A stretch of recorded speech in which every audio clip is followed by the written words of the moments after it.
Ayan, ganito pala ang pa-ads ni Meta. Para naman magkaroon tayo ng income, kung pwede lang pindutin nyo po yan.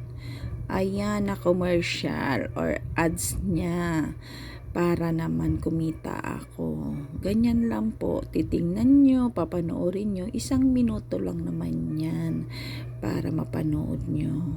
Ganyan siya magpa-ads. Kaya kapag may nakita po kayong maliit na label dyan na nakalagay na commercial or kung anong product, huwag nyo pong kalimutan na panoorin po yan.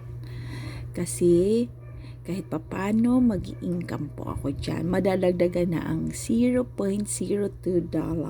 ko. At huwag nyo pong kalimutan na tapusin. Ganyan po. Ganyan ang commercial ni Meta sa FB Reels. Kaya kapag may nakita kayo, please lang, huwag nyo pong kalimutan na i-click po yan.